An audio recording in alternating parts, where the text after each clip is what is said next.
কিন্তু জালেম ধ্বংস হয়েছে, শেষ। আজকে শেষ জালেম আরেক, সারা পৃথিবীর কুখ্যাত এক জালেম, সিরিয়ার 24 বছরের এক জালেম শাসক আজকে বিদায় নিছে। ওই বেঈমানও বিদায় নিছে। অল্প কিছুদিন আগে একবার 16 বছরের জালেম বিদায় নিছে, এবার 24 বছরের জালেমও পৃথিবীতে বিদায় নিছে। সারা পৃথিবীতে স্বৈর শাসক, অন্যায়কারী, জুলুমকারীর বিদায়ের ঘন্টা বাজতেছে সারা পৃথিবীতে। সিরিয়ার প্রেসিডেন্ট বাশার আল আসাদ, ওই জালেম, ওই গাদ্দার 24 বছর একটানা অন্যায়ভাবে ক্ষমতা কুক্ষিগত করে রাখছে। মাত্র 11 দিনে তার মসনদ তছনছ হয়ে গেছে। এখন পর্যন্ত বিমান দিয়ে যে ভাগছে, কই ভাগছে এটাই কইতে পারতেছে না, কেউ খুঁজেই পাচ্ছে না। এজন্য বন্ধু আমার, একক হোক আর সমষ্টিগত হোক, কোনো জালেম টিকে না। প্রিয় ভাই শুনো, বাবারাও শুনেন, অন্যায়কারী টিকে না আজ কিংবা কাল। আমি অনেক দিন বলছি এ কথা। প্রত্যেক জালেমের পতন, প্রত্যেক নাফরমানের পতন একই সময়ে না। কথা বোঝেন নাই? এটা এমন না যে প্রতি জালেম 30 বছরের ভিতরে শেষ হয়ে যাবে, এমন না। কারো পতন 950 বছর পরে হইতে পারে, কারো পতন 300 বছর পরেও হইতে পারে, কারো পতন 100 বছর পরেও হইতে পারে, কারো পতন 24 বছর পরেও হইতে পারে, কারো পতন 190 বছর পরে। ব্রিটিশ এই ভারতীয় উপমহাদেশে 190 বছর অন্যায়ভাবে শাসন করছে। 190 বছর পরে এই ব্রিটিশের লাল বাহিনী, ওরা সব এই উপমহাদেশ ছেড়ে 1947 সালে আমাদের উপমহাদেশ আমাদেরকে দিয়ে ভাগছে। কাজেই প্রত্যেক জালেমের পতন নিশ্চিত, প্রতি হারামখোরের পতন নিশ্চিত। আমি নিজে কিতাবে পড়ছি বাবা, কোন সুদখোর পৃথিবীতে দীর্ঘ সময়ের জন্য টিকে থাকে না। আমি নিজে দেখছি, আমার একজনে দেখাইছে কুমিল্লা জেলার এক জায়গায়, আমি নাম বলবো না ইচ্ছা করে, বলছে হুজুর এরা ছিল এই উপজেলার সবচেয়ে বড় সুদখোর, তাদের বাড়ির ভিটাটাও আজকে নাই, ওইখানে কুকুর ঘুমায়। আল্লাহর কসম এই 2 চোখে দেখছি আমি, কুকুর ঘুমায়, কুত্তা ঘুমায়। কতগুলো মেহগনি গাছ পড়ে আছে আর একটা বসত ভিটার চিহ্ন নেই। ছেলেরা নিজের খুব চালাক মনে করো না বাবা, একটা মোবাইল চালাও আর নারী দেখো, নাচ দেখো, ছবি দেখো, বন্ধুদের আড্ডায় মনে করতেছে খুব একটা ফুট না। ভাইয়া এটা শেষ কথা না, আমি অনুরোধ করলাম, আমার কথা হাসি দিয়া উড়াই দিও না। আমি এক ব্যথার ফেরিওয়ালা, যে শুধু ওয়াজের জন্য নামি নাই, কলিজা ভরা এক বেদনা নিয়ে নামছি। বলি যে আমাদের এই ছেলেগুলো বদলাবে। আমাদের কি পরিমাণ ছেলে নামাজ পড়ে না বলেন, কি পরিমাণ ছেলে। একটা দিন একটি মহল্লার, একটা উপজেলার, একটা ইউনিয়নের, একটা গ্রামের যদি 10টা মসজিদ হয়, ফজরের নামাজে একটা দিন হিসাব নিয়েন, 10টা মসজিদে আপনি 10 জন করে 100 জন যুবকও পাবেন না। আহা মুসলমান, এভাবে হেরে গেলাম কেন? এভাবে হেরে গেলাম কেন বাপ? ছেলেরা বলো ভাইয়া, এভাবে মালিককে ভুলে গেলা কেন? বলো আমার ভাই, তুমি আমার ভাই। অনেকে তো আমার সন্তানের বয়সী হবা, আমার সন্তানের বয়সও 16, 15 শেষ।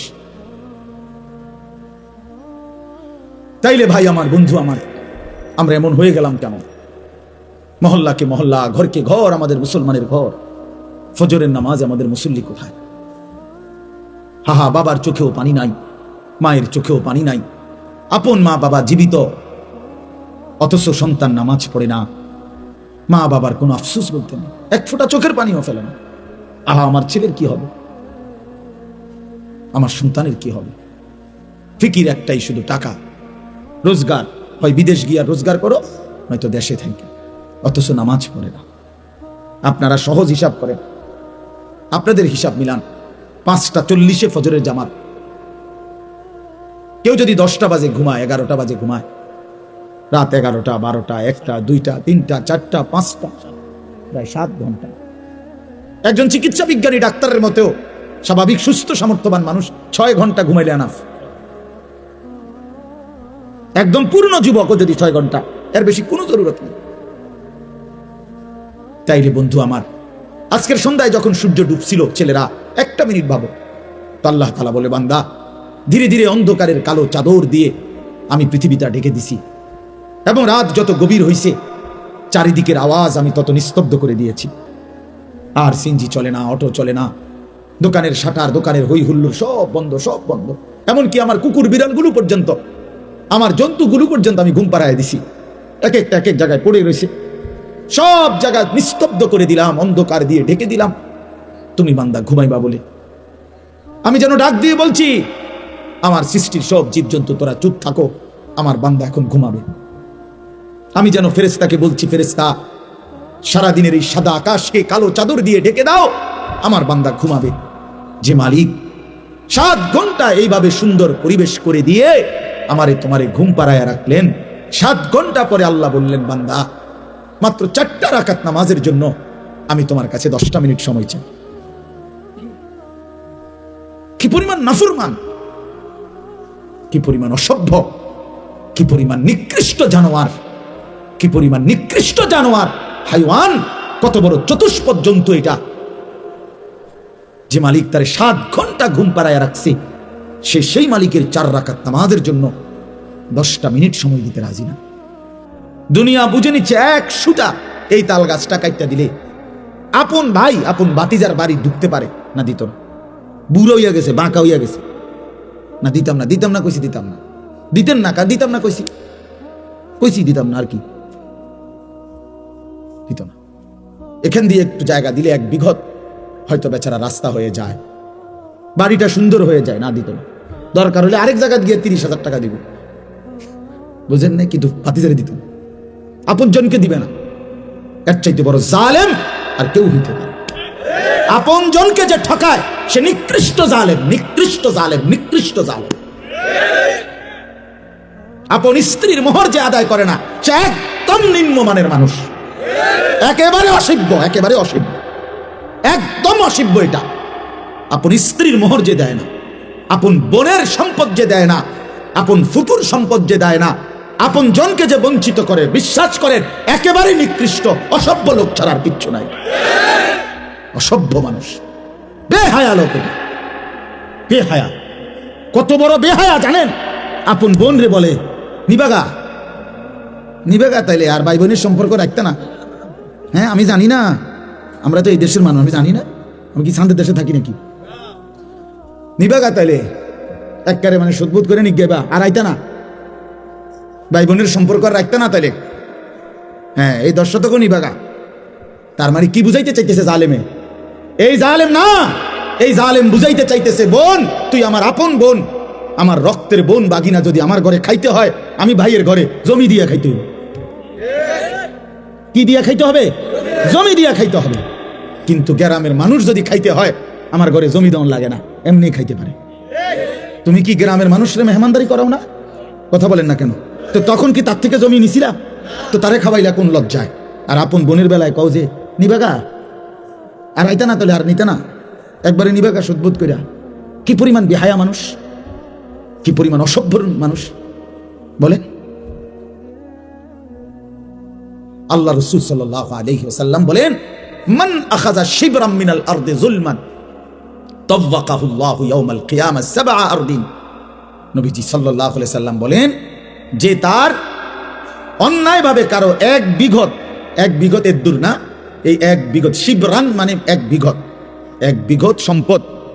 এজন্য আল্লাহ নবী সাল্লাল্লাহু আলাইহি ওয়াসাল্লাম বলেন, 1 বিঘত সম্পদ যে অন্যায়ভাবে জুলুম করে, জুলুম করে নিয়ে নিল, আল্লাহর কসম বাপ, নবীজি সাল্লাল্লাহু আলাইহি ওয়াসাল্লাম বলেন, হাসরের ময়দানে ওই নাফরমানের গলায় 7 তবক জমিনের মাটি তুলে দেওয়া হবে, তুলে দেওয়া। কি হবে তখন হালাত ভেবে দেখেন, অন্ধকারেই ভেবে দেখেন তো, ভাবেন অন্ধকারে কি পরিণতি হবে, কি হালাত হবে তখন। আমি কথার প্রসঙ্গ, আমি এটা বয়ানের জন্য বসি নাই, আমি অন্য বিষয় বলতেছি, কিন্তু কথার মনে হইলো দেখে বললাম। মেহেরবানি করে বাপ কারো উপরে জুলুম না করে, জুলুম না করে, স্ত্রীর মোহর দিয়ে। আল্লাহ তাআলা কোরআনুল কারীমের মধ্যে বলছেন, আপনারা সবাই জানেন, মা বাবার খেদমতের কথা কোরআন শরীফে খুব গুরুত্বের সাথে আছে কিনা বলেন, সবাই বলেন। যেখানেই মা বাবার গুরুত্বের কথা আছে, বিশ্বাস করে এরপরেই মা বাবার প্রতি উত্তম আচরণের পরে 2য় নম্বরে একজন ব্যক্তি উত্তম ব্যবহার করবে কার সাথে? কোরআনে বলছে দ্বিতীয় নম্বরেই অবিজিল কুরবা, নিকটতম আত্মীয় স্বজন। নিকটতম আত্মীয় স্বজন সব জায়গায় আছে, কোরআন সব জায়গায় আছে। তা চাচা কি নিকটতম আত্মীয় না? কথা বলেন। ভাই কি নিকটতম আত্মীয় না? তো বাতিজা, ফুফি, খালা, বোন, বল স্ত্রী, এরা আপনজন না? এই জন্য এটা কোনোভাবেই না করা, কোনোভাবেই না। দুনিয়ার এই সামান্য সম্পদ, 1 শতক 2 শতক 1 বিঘত একটু রাস্তার জায়গা, আরে মিয়া দুনিয়া ছেড়ে দিলে লস নাই, কিচ্ছু না। দুনিয়া এমনিই ছেড়ে দিতে হবে, দুনিয়া এমনিই ছেড়ে দিতে হবে মিয়া, কিনতেন দুনিয়া এমনিই ছেড়ে দেওয়ার বিষয়।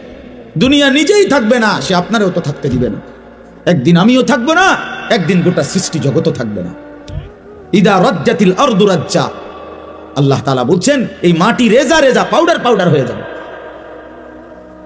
ওয়া তাকুনুল জিবালু কালইহনিল মানফুশ, তুলা ধুনাইলে, লেফ তোষক বানাইবার আগে তুলারে যে ধুনায় মেশিনে বা লাঠি দিয়া বাইরাইয়া, এরকম ধুনানো তুলা যেভাবে ওড়ে, আল্লাহ তাআলা কোরআনে বলছে ইসরাফিল ফু দিলে সমস্ত পাহাড়গুলো এভাবে ধুনানো তুলার মতো উঠতে থাকবে। কি ফায়দা ভাইয়া? জমিন তো আপনিও রাখবেন না, আপনার সন্তানও রাখতে পারবে না, তো কেন নিজের আখিরাত বরবাদ করে সন্তানের জন্য দিয়ে গেলেন? কেন দিয়ে গেলেন? ও আপনারা মনে রাখবে? মোটেও মনে রাখবে, মোটেও মনে রাখবে না। এই জন্য আমি কথার প্রসঙ্গে অনুরোধ করলাম, সম্পদ 1 জাররা হক নষ্ট করেন, আপন জনের সম্পদ দিয়ে দিবেন। বলেন ইনশাআল্লাহ।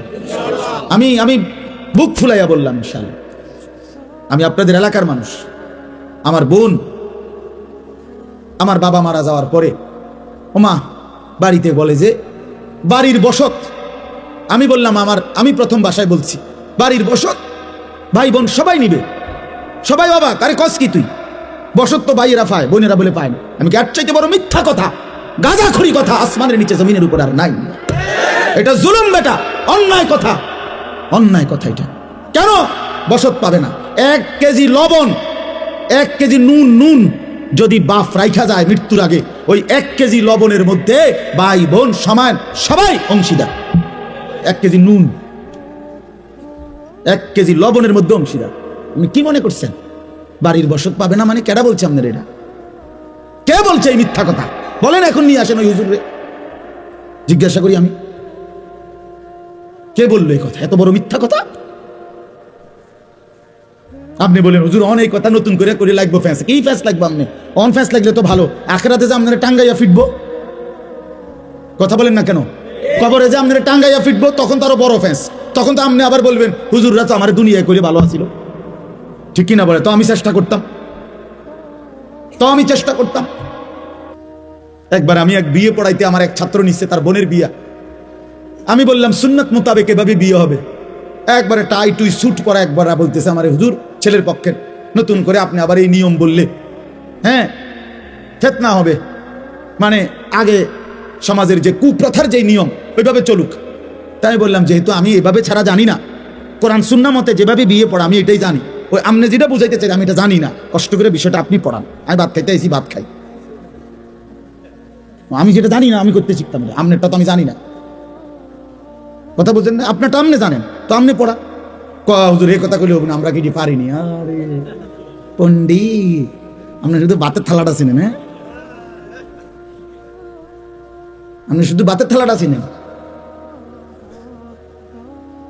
এই জন্য বাবা দিনই সারা পৃথিবী মানলেও যেটা হুকুম, সারা পৃথিবী না মানলেও এটাই হুকুম, এটাই হুকুম। আল্লাহ তাআলা কোরআন কারীমের মধ্যে যা বলেছেন তাই কথা, রাসূলুল্লাহ সাল্লাল্লাহু আলাইহি ওয়াসাল্লাম সুন্নাহর মধ্যে যা বলেছেন তাই কথা। আপনি মানলো এটা দিন, না মানলো এটা দিন। সারা পৃথিবী যদি সেজদা করে তবুও আল্লাহ বড়, সারা পৃথিবী যদি সেজদা নাও করে তবুও আল্লাহ বড়, তবুও আল্লাহ বড়। আল্লাহই বড়, কোরআনই বড়, দ্বীনই বড়, ইসলামই বড়। এজন্য যুবক ভাই তোমাদেরকেও বলি, নওজোয়ান তোমরা অসংখ্য ছেলে মুসলমানের সন্তান, দ্বীন মানো না, আল্লাহকে মানো না, অনেক বিষয়ে রাসূলকে মানো না, তাই বলে মনে করো না নিজেদেরকে বুদ্ধিমান। প্রিয় ভাই আমার, মনে করো নিজেকে চালাক মনে করো না, কোনো নাফরমান চালাক হয় না। আল্লাহর কসম বললাম, কোনো বেঈমান চালাক হয় না।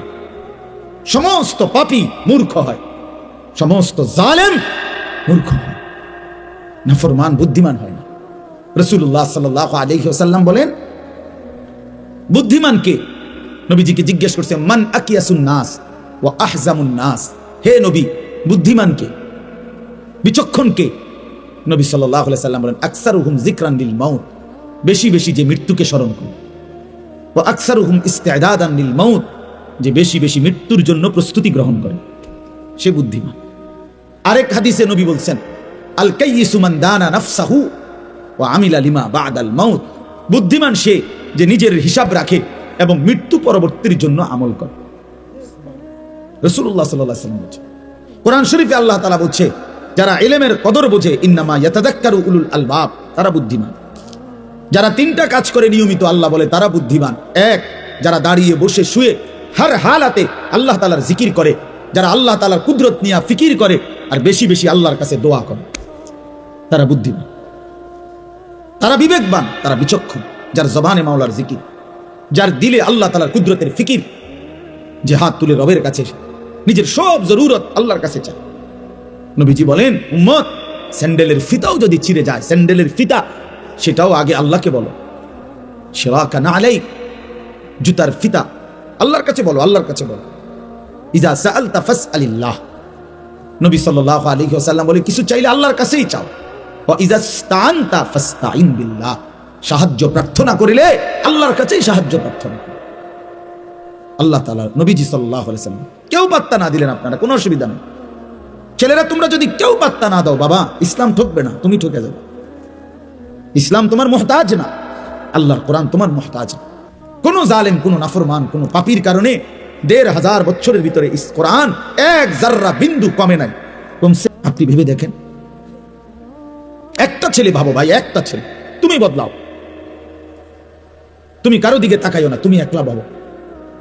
একজন ছেলে, তোমারই বললাম বাবা, তুমি বলো এত বড় জুলুম আল্লাহর সাথে কেমনে করলে?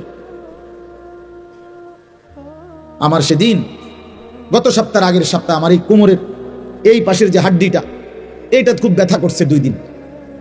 বিশ্বাস করেন, এইটুকু হাড্ডির একটু ব্যথা করছে। আমি 2টা রাত 2টা সকাল ঘুমাইতেই পারি না, ছটফট করছি, ছটফট, ব্যথায় আমার ছটফট করছি। এমন যদি 2 বছর হইতো, এমন যদি 20 বছর হইতো, তো আমি কেমনে ঘুমাইতাম, আমি কেমনে বাঁচতাম? তো যে মালিক আমাকে প্রতিনিয়ত সুস্থ রাখলো, যে মালিক এমন সুন্দর জীবন যৌবন দিল, ভাইয়া, 16 বছর 18 20 বছর শরীরে তোমার এখন কোনো রোগ নাই, তুমি সুস্থ, তোমার শরীরে যথেষ্ট শক্তি আছে, তোমার চোখ, নাক, কান, হাত, পাও সব কিছু ভালো, তুমি কেন নামাজ পড়ো না ভাইয়া? বলো ছেলেরা, বলো বাবা, এভাবে নিজেরে নষ্ট করে দিলা কেন? এভাবে নিজেরে বরবাদ করে দিলা কেন? কোরআনুল কারীমের মধ্যে আল্লাহ বলছেন, ইবলিস, তুই আমারে সেজদা দিলি না, আজকের থেকে তুই শয়তান। মনে রাখবা ভাই, যে সেজদা দেয় না সে শয়তান। কারণ এর আগে ইবলিসকে শয়তান বলা হতো না। যেদিন থেকে ইবলিস সেজদা দেয় নাই, সেদিন থেকে তাকে কি বলে? নাকি আগের থেকে শয়তান ছিল? তার কোন দিন থেকে শয়তান হলো? হ্যাঁ হ্যাঁ, যেদিন থেকে সেজদা দেয় নাই সেদিন থেকে আল্লাহ বলল, ইবলিস, আজকের থেকে তুমি রাজিম, ফখরুজ ফাইন্নাকা রাজিম, তুই অভিশপ্ত, বের হ। ওয়া ইন্না আলাইকা লানাতা ইলা ইয়াউমিদ্দিন, আল্লাহ বললেন, ইবলিস, আজকের থেকে কিয়ামত পর্যন্ত সেজদা দিলি না, তোর উপরে আমি আল্লাহর লানত।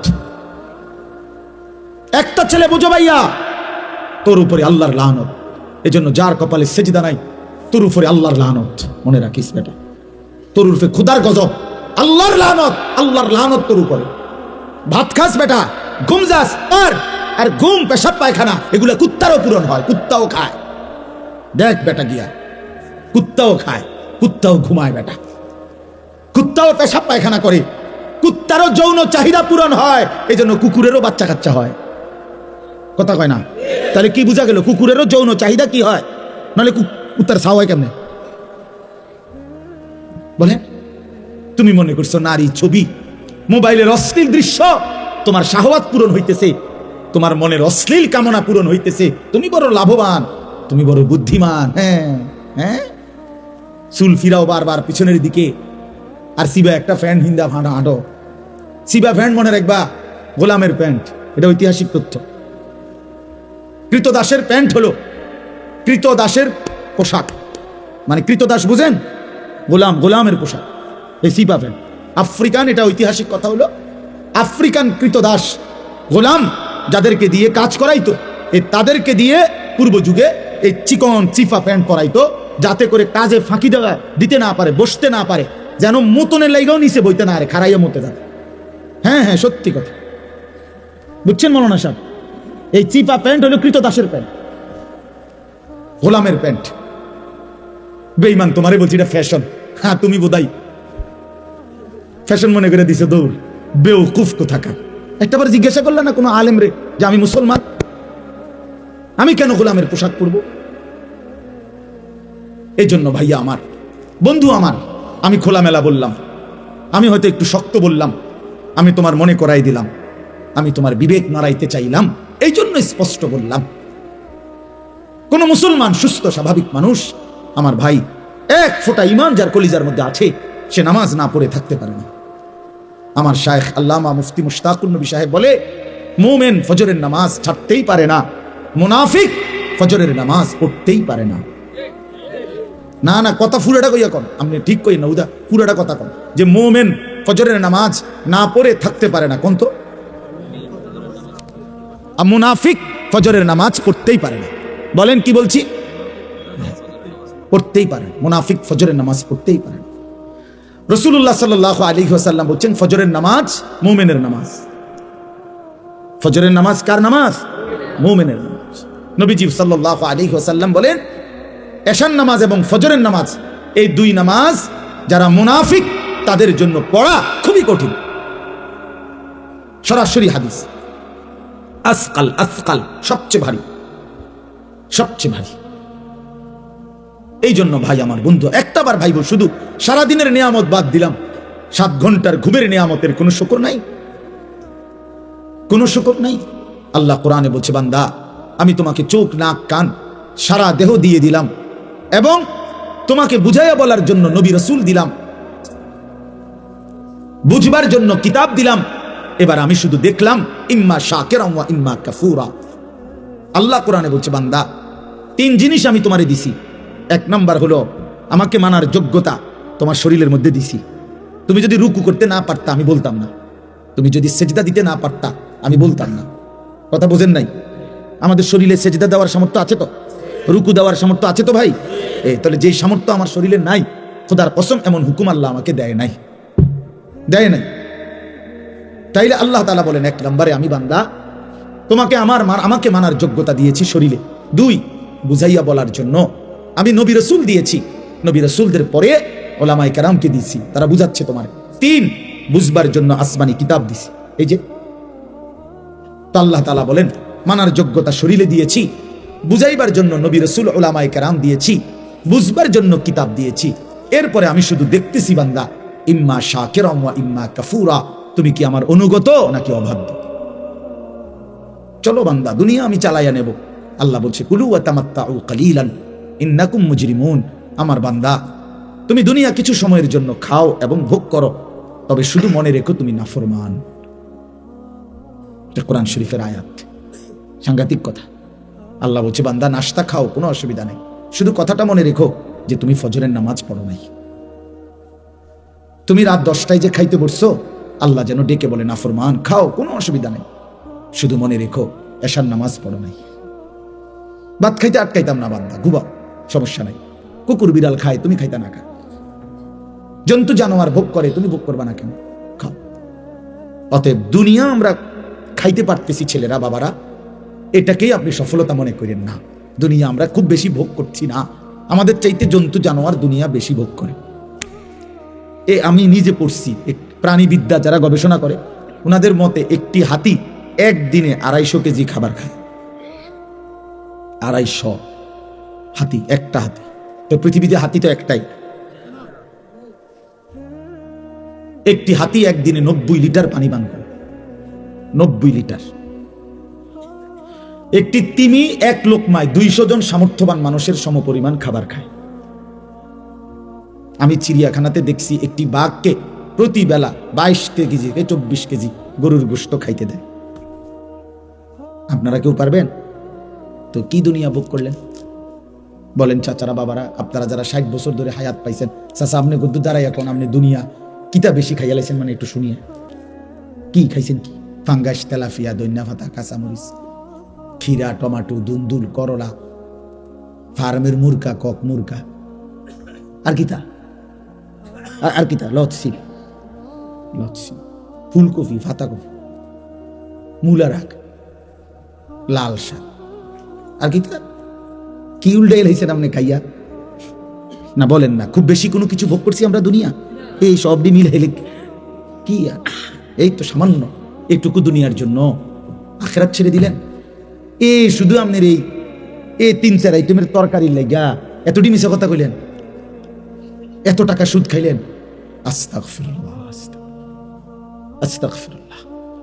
আজকে এত বছর ধরে ওজনে কম দিচ্ছেন, মুসলমান 30 বছর মিথ্যা বলে, মুসলমান 30 বছর ওজনে কম দেয়, একজন মুসলমান 30 বছর সুদ খায়, একজন মুসলমান 30 বছর ওজনে কম দেয়, একজন মুসলমানের ঘরে প্রতিদিন রঙিন টেলিভিশন চলে, নাচ গান, কোনোদিন মনে পড়বে না এটা গুনাহ। আপনার বিবি কোনোদিন পর্দা করবে না, আপনার মেয়েটা কখনোই পর্দা করবে না, আপনার এমন সুন্দর ছেলে সে কখনোই নামাজ পড়বে না বাবা, তার জন্য ফজরের নামাজ ফরজ হয় নাই, আপনার মেয়ে 16 বছরে তার উপরে পর্দা ফরজ হয় নাই।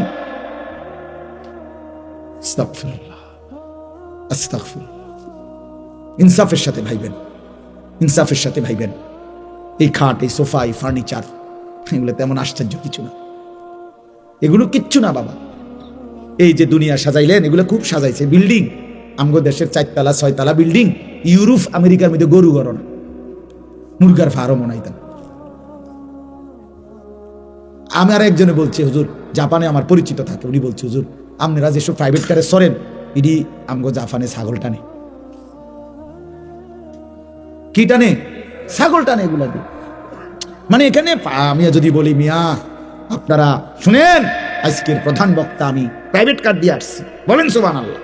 হ্যাঁ সুবহানাল্লাহ, প্রাইভেট কার দিয়ে আইছেন আপনি, এটা সুবহানাল্লাহ কই দিই। কি সে প্রাইভেট কার দিয়ে আইলি, কি প্রাইভেট কারে দিয়ে ছাগল টানে? কথা বুঝেন নাই আপনি? এটা মানে ফুটাঙ্গির কিতা, অহংকারের কি আছে এটাতে? কিচ্ছু নাই।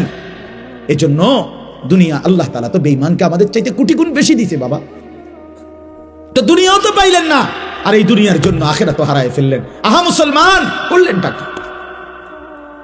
করলেনটা কি? করলেনটা কি? যুবক, তুমি যতগুলো নারী দেখো, ছবি দেখো, উলঙ্গ নাচ দেখো, এতগুলো নারী দিয়ে তোমার লাগবে না তো ভাইয়া। প্রিয় ভাই আমার, বন্ধু আমার, এত নারী তো একজন পুরুষের লাগে না। যেটুকু দরকার সেটুকু তো আল্লাহ তাআলা কোরআনে বলছেন, বান্দা ওমিন আয়াতিহি আন খালাকা লাকুম মিন আনফুসিকুম আজওয়াজা। আল্লাহ বলে তোমাদের প্রত্যেক পুরুষের শরীরের অংশ থেকে আমি আল্লাহ তার হালাল স্ত্রী সৃষ্টি করেছি। তাহলে যেটা আল্লাহ পাক চাহিদা দেয় সেটা পূরণের ব্যবস্থা আল্লাহ রাখছে। তৃষ্ণা আল্লাহ দিছে, পানি আল্লাহই ব্যবস্থা করছে। ক্ষুধা আল্লাহ দেয়, খাবার আল্লাহই ব্যবস্থা করে। ঠিক এরকম কামনা বাসনা যৌন চাহিদা এটা আল্লাহ প্রদত্ত, তো সেটা পূরণের জন্য হালাল স্ত্রী আল্লাহই ব্যবস্থা রাখছেন। তুমি কেন তার আগে একটু অপেক্ষা করো? মানুষের প্রত্যেকটা মানুষ খাবারও তো সারাদিন খায় না, খাবারের জন্য, দুনিয়ার জন্য, যে কোনো বিষয়ের জন্য তো মানুষ সবর করে, একটু অপেক্ষা করে। একজন হালাল পবিত্র স্ত্রী পাওয়ার জন্য তুমি একটু চরিত্র হেফাজত করো, একটু সময় সবর করো, তো আল্লাহ তাআলা তোমাকে নেককার বিবি দিয়ে দিবে।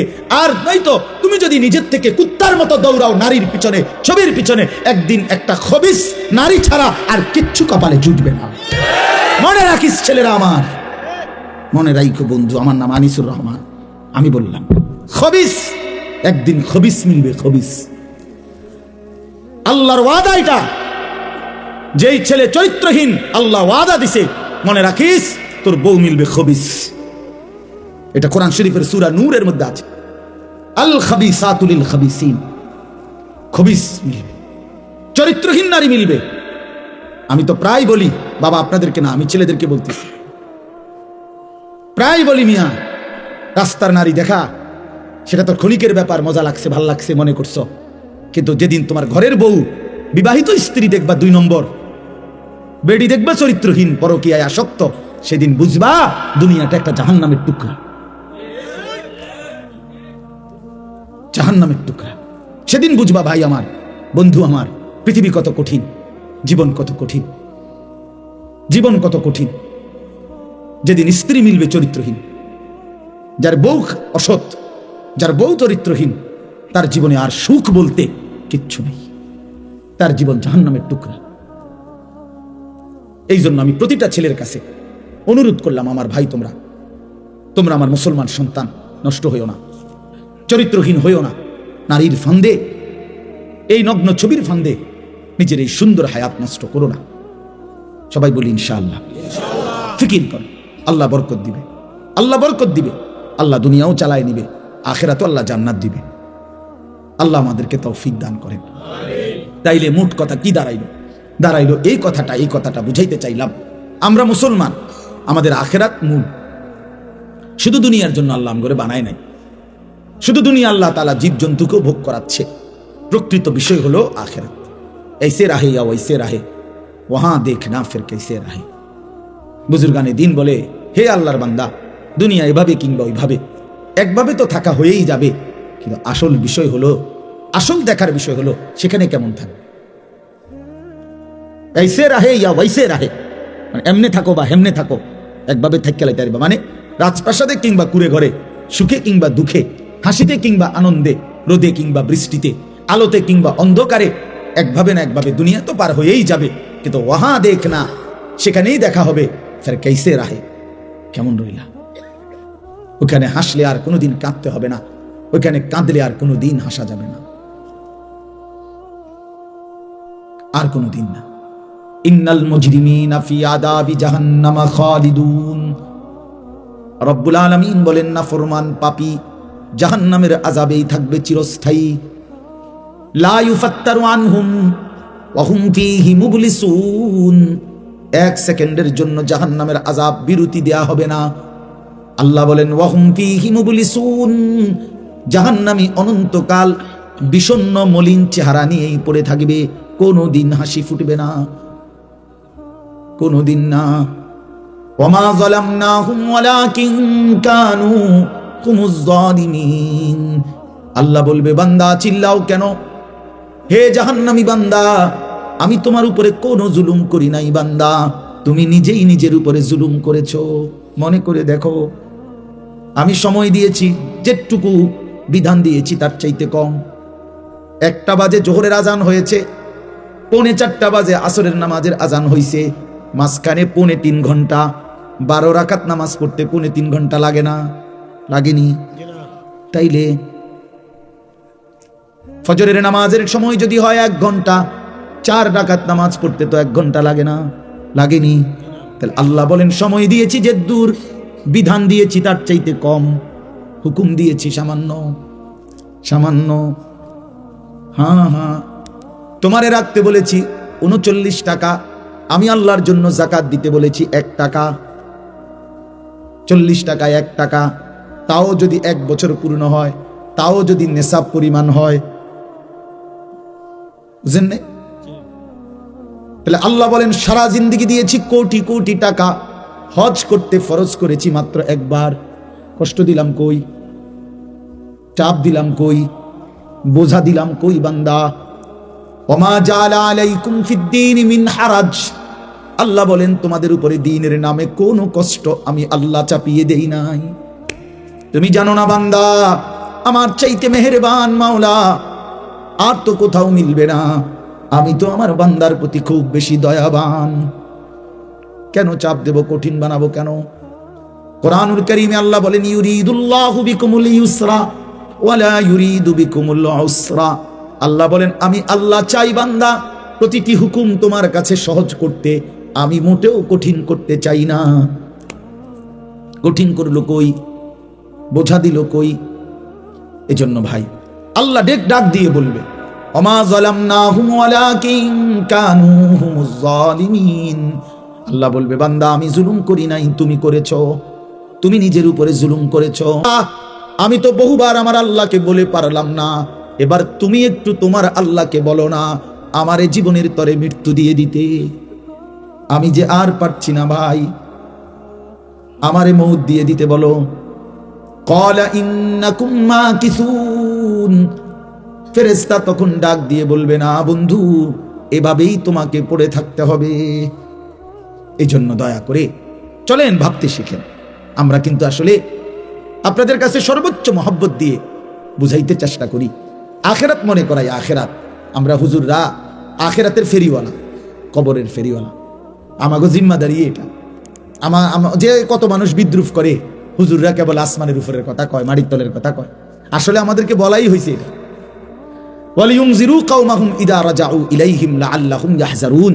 আমাদেরকে বলাই হয়েছে যে তোমরা ইলম অর্জন করে নিজ কওমকে আল্লাহর ভয়, আখিরাতের ভয় দেখাইবা, জাহান্নামের ভয় দেখাইবা, কবরের ভয় দেখাইবা, জান্নাতের আশা জাগাইবা, পরকালের সামান আখিরাতের প্রস্তুতি নেওয়ার কথা বলবা। এটাই আমাদের জিম্মাদারি, এটাই আমাদের ইলমের মাকসাদ, আমাদের দায়িত্ব। যেটা আমারে কোনো বলে নাই যে আমি মাহফিলে বসে এখন আপনাদেরকে বলি যে শুনেন, আসেন সবাই মিলে শুনি একটি অটো কিভাবে চালাইতে হয়। এখন এটা বলতাম নাকি? কথা বলেন না কেন? আপনি হাসবেন না? কথা বলে, এটা বললে হাসবেন কি না বলেন? যে আপনি অটো চালানি বলতে চাইছেন? হ্যাঁ, তাইলে এই জন্য আল্লাহ তাআলা আমাদেরকে জিম্মাদারি দিয়েছেন আখিরাত বুঝে। আমি যেই ছোট্ট সূরাটা পড়ছি এবার তরজমা শুনেন, তাইলে আমার কথা শেষ। আল্লাহ তাআলা বলতেছেন কোরআনুল কারীমের 99 নম্বর সূরা, 30 নম্বর পারা, সূরা জিলজাল। আল্লাহ তাআলা বলতেছেন, বান্দা, এই যে চারদিকের যা পৃথিবী তুমি দেখছো, এটা যেমন চমৎকার সুন্দর, কিন্তু এটাও সত্য মনে রেখো, একদিন আমি এই গোটা কায়নাত রাখবো না, একদিন আমি রাখবো না। অচিরেই অল্প সময়ের ব্যবধানে একদিন ইসরাফিল ফু দিবে, জমিনের মধ্যে ভূমিকম্প শুরু হবে, আর গোটা সৃষ্টি একসাথে ভাঙতে শুরু করবে। সারা পৃথিবী নিয়ে ভাঙচুর শুরু হবে। কি ভাঙবে? ইদাস সামাউন ফাতারাত, সাত আসমান ভেঙে ভেঙে পড়বে। বা ইদাল কাওয়াকিবুন তাসারাত, কোটি কোটি কোটি কোটি তারকারাজি খসে খসে পড়বে। বা ইদাল বিহারু ফুজ্জিরাত, সাগর নদী খাল পুকুরের পানিগুলো উতরাইতে থাকবে, টকবক করে উতরাইতে উতরাইতে বাষ্পের মতো উড়ে যাবে। ইয়াউমা তাকুনুস সামাউ কাল ইয়াউমা ইয়াকুনুন নাসু কাল ফারাশিল মাবসুস, মানুষগুলো ওই উলু পোকা আগুনের মধ্যে বাতির সামনে যেভাবে চারদিক থেকে উইরা উইরা আইসা পড়ে, মানুষগুলো এরকম বিক্ষিপ্ত পতঙ্গের মতো, উলু পোকার মতো ছুটতে ছুটতে যে যেখানে যেই কোনো জায়গায় ছুটে ছুটে গিয়ে পড়ে মরে যাবে। ওয়া তাকুনুল জিবালু কাল ইহনিল মানফুস, ধুনাই করা তুলা, ধুনানো মানে ওই লেফ তোষক বানাইবার আগে যে ধুনায়, এইরকম ধুনিত তুলার মতো পাহাড়গুলো তুলার মতো উঠতে থাকবে। কোরআন শরীফ আল্লাহ বলছে, ইয়াউমা তারাউনাহা তাদহালু কুল্লু মুরদিআতিন আম্মা আরদাআত, মা তার কোলের বাচ্চাকে দুধ খাওয়াইতেছিল, আর ইসরাফিল ফু দিবে, আল্লাহ তাআলা বলে মা তার দুধের বাচ্চা ছুঁড়ে ফেলে দেবে, ছুটতে থাকবে পাগলের মতো। তাদাউ কুল্লু যাতি হামলিন হামলাহা, গর্ভবতী নারী এমন জোরে ছুটবে পেটের বাচ্চা নিজে নিজেই পড়ে যাবে। ও তারান নাসা সুকারা, মানুষগুলো সব মাতাল হয়ে যাবে। জুমিআ আশ-শামসু ওয়াল কামার, সূর্য চন্দ্র এক হয়ে যাবে। ইয়াকুলুল ইনসানু ইয়াউমাইদিন আইনাল মাফার, লোকেরা একে অপরকে জিজ্ঞেস করবে, ভাই পালাবো কোথায়, আশ্রয় নেব কোথায়? আল্লাহ নিজেই বলেন, কাল্লা লা ওয়াজার, না বান্দা, আজ আর জমিনের কোথাও ঠাই নাই। ইলা রাব্বিকা ইয়াউমাইদিনিল মুস্তাকার, শুধুই আল্লাহর কাছে আজ তোমাদের ঠিকানা। এইভাবে একদিন এই পৃথিবী নিশ্চিত কিয়ামত হবে, গোটা সৃষ্টি জগৎ ধ্বংস হবে। তো আল্লাহ তাআলা বলতেছেন, এই সব মাটির নিচে চলে যাবে, শুধু উপরে থাকবে এক মহান আল্লাহ। তো এই সব মাটির নিচে চলে যাওয়ার পরে একটা নির্দিষ্ট সময় পরে, হতে পারে সেটা 40,000 বছর পর, এই সময় পরে আবার আল্লাহ তাআলা ইসরাফিল আলাইহিস সালামকে বলবেন, ইসরাফিল আবার আরেকবার ফু দাও। এবার যখন দ্বিতীয়বার ফু দিবে, আবারও ভূমিকম্প শুরু হবে। জমিনের তলদেশ থেকে, এই আদম আলাইহিস সালাম থেকে নিয়ে ইসরাফিলের ফু পর্যন্ত যত সৃষ্টি, যত মাখলুকাত, সবকিছু জমিনের তলদেশ থেকে উপরে উঠে আসবে, আর সেটাই হাসরের ময়দান কায়েম। আল্লাহ বলেন, ইদা জুলজিলাতিল আরদু জিলজালাহা, এই দ্বিতীয়বারের ভূমিকম্প জমিনে যখন শুরু হবে, ওয়া আখরাজাতিল আরদু আসকালাহা, জমিন তার তলদেশ থেকে সমস্ত বোঝা উপরে তুলে দিবে। ওয়া ক্বালাল ইনসানু মা লাহা, এখানে তাফসীরের মধ্যে আছে, জমিনের উপরে উঠা সমস্ত কিছুর মধ্যে হীরা মণি মুক্তা স্বর্ণ রৌপ্য, এই অর্থ সম্পদ, আমার এই কথাটা শেষ মনোযোগ দিয়ে শুনেন, একেবারে আমি নিজে হাদিসে পড়ছি বাবা, হাসরের মাঠ কায়েম হবে, মানুষ সব দাঁড়াবে। আল্লাহর নবী বলেন, হীরা মণি মুক্তা স্বর্ণ রৌপ্য অর্থ সম্পদ এগুলো মানুষ আল্লাহ